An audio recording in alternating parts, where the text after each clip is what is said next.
આપણા નડે ને તેથી બાપુ સમજી લેજો કે ઈશ્વર ત્રાજવે આવ્યો હોય તો જ આપણા આપણને નડે ને ગોફુદી ઓળખે ને પડખે મળ્યા હોય ન ઓળખે. પ્રહલાદને કોણ નડ્યું? એનો બાપો. મીરાને કોણ નડ્યું? રાણો. નરસિંહ મહેતાને કોણ નડ્યું? એની નાયક. પાંડવોને કોણ નડ્યા? એના ભયું. પોતાના નડ્યા પછી જ ઇતિહાસ થયા.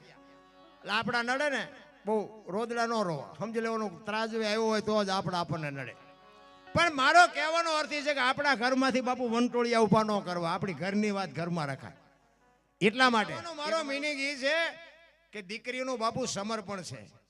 પારકા પોતાના કરે છે ને પોતાના પારકા કરી અને બાપુ એ પોતાની જન્મભૂમિકા, પોતાના માતા પિતા, પોતાનું કુટુંબ પરિવાર બધું છોડી અને બાપુ સામે જાય. તમે બે દી ગામ જેવા ને ત્યાં તમને કીડ્યું ચડે, હલો ઘરે હલો, પણ તમને કોઈ આઠાના નથી દેવું, ઘરે જ જાઓ ને. દીકરીનું બાપુ સમર્પણ છે. હું તો દીકરીઓને એટલા માટે થોડુંક દબાણથી હું એટલા માટે કહું કે તમે શક્તિ છો. તમે જેવી તેવી વાત ન કરાય, જેવા તેવા કપડાં ન પહેરાય.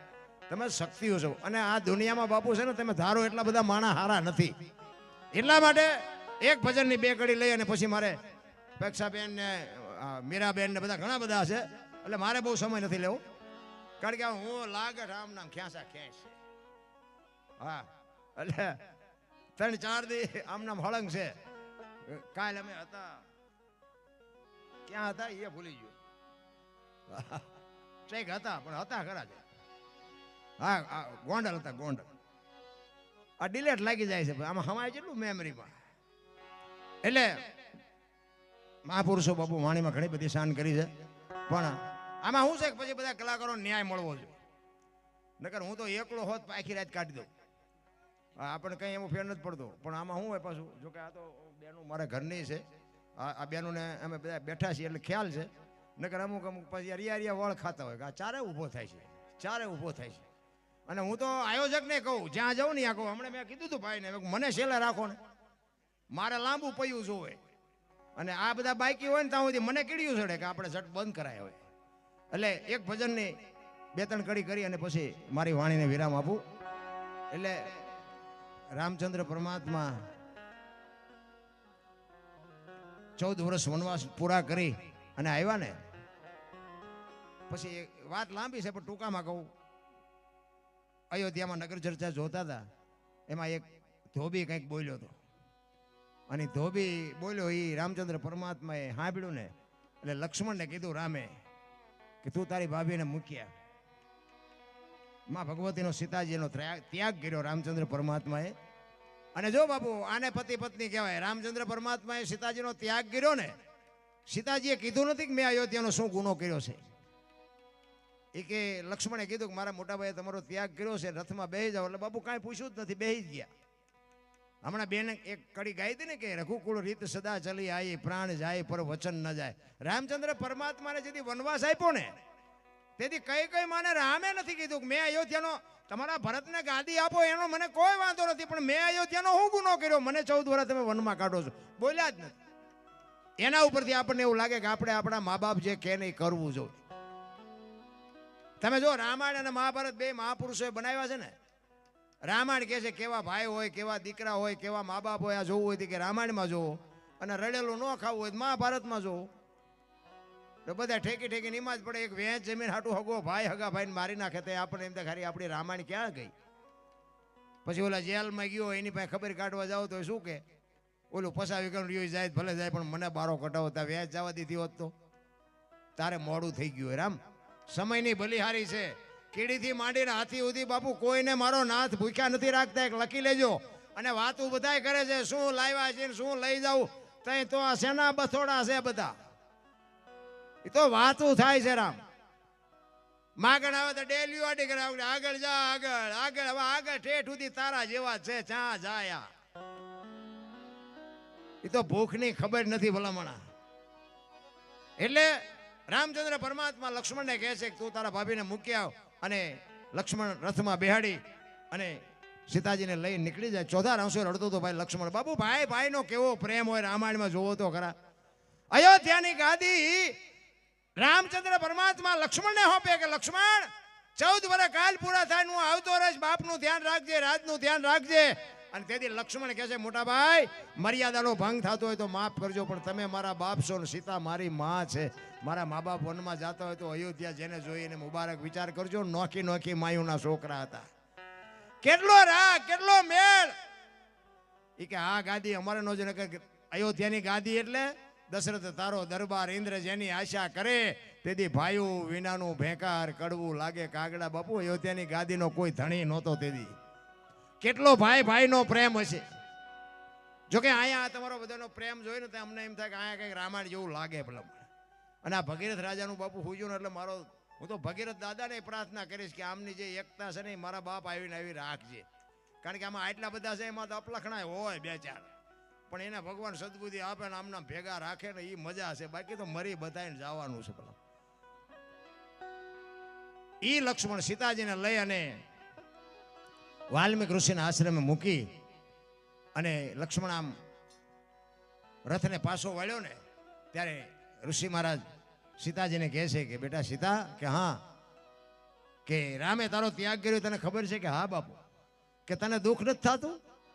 એ કે અરે બાપુ મને દુઃખ શું થાય, અમારી તો અયોધ્યાની ગાદી છે અને અયોધ્યાની ગાદીમાં તે હરિચંદ્ર રાજા થઈ ગયા, એને એનું બૈરું વેચી દીધું. તો હજી રામે મને વેચી છે ક્યાં? એ કે જો આને અડધું અંગ કહેવાય.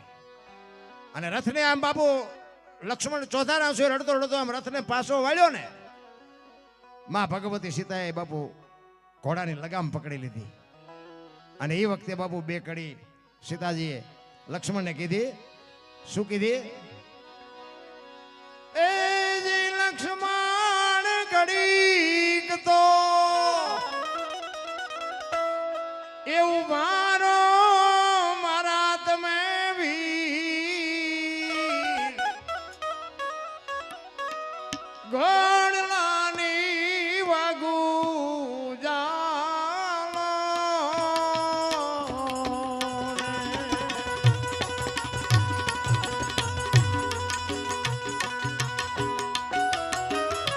કરવી રાગ કુળની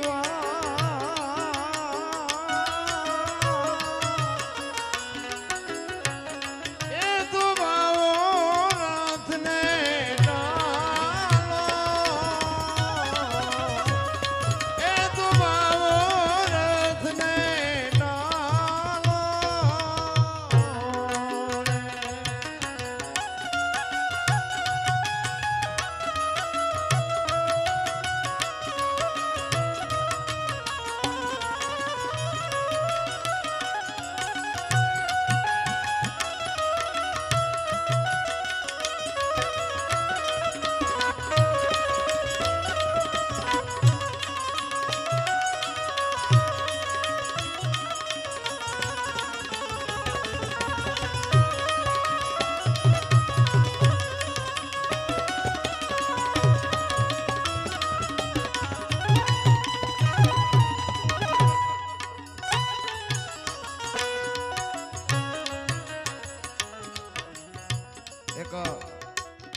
પૈસા આવે છે.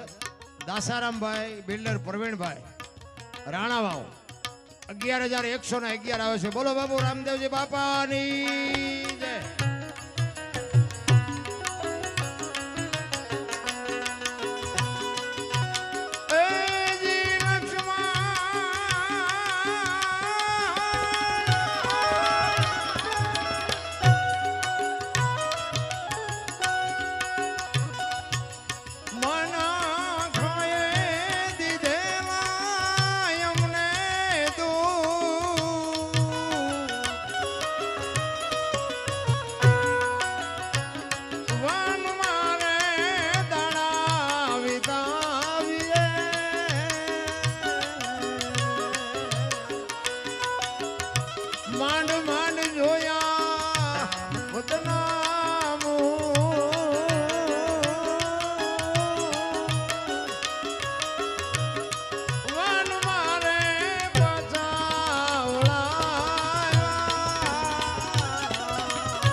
વાત કરું કે એક રામાયણ જેવો ગ્રંથ બાપુ ઘરમાં નાનો મોટો હોય ને અજુક તો પ્રસંગ ન બને બાપુ. આ 4 વેદ 6 શાસ્ત્ર 18 પુરાણ 108 ઉપનિષદનો નિચોડ રામાયણ છે ને એક અદ્ભુત ગ્રંથ બનાવ્યો છે.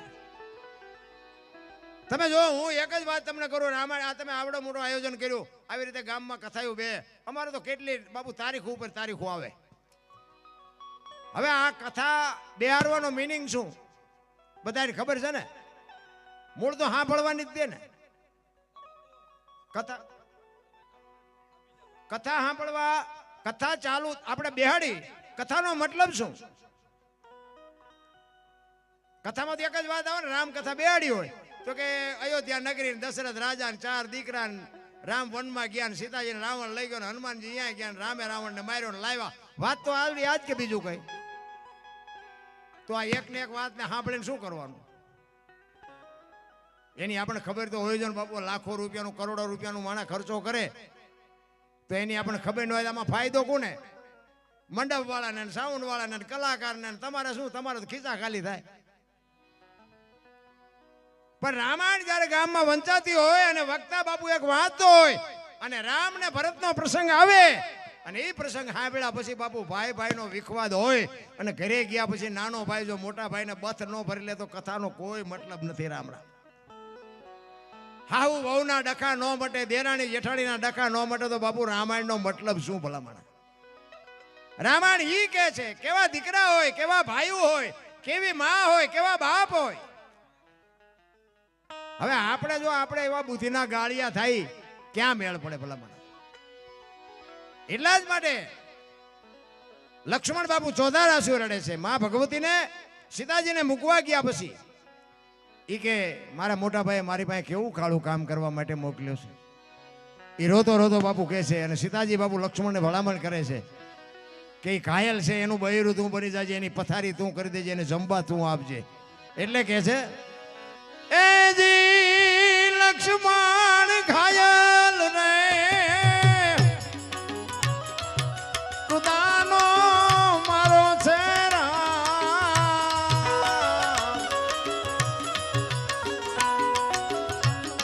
રામની રે રાયે રે જો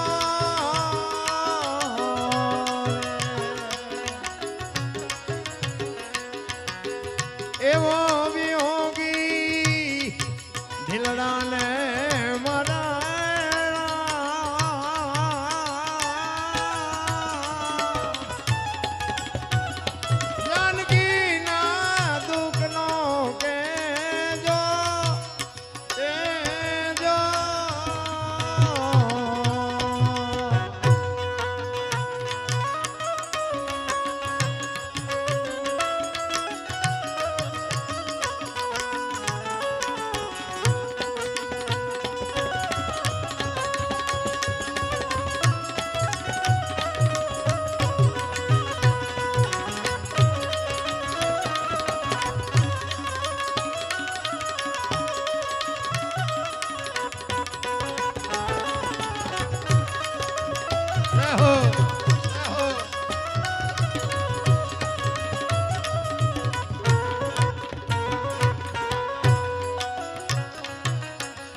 મંગળ જાર ફેરા રાઘવને પરી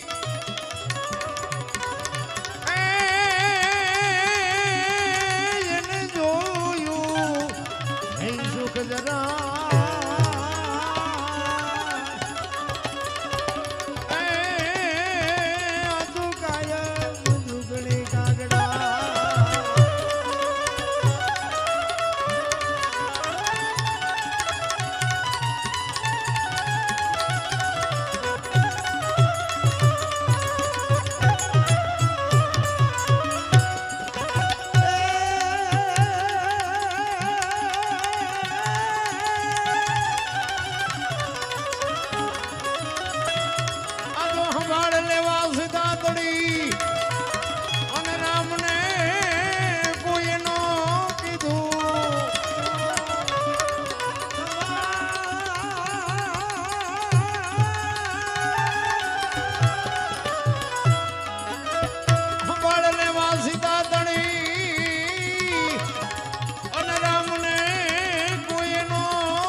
કોને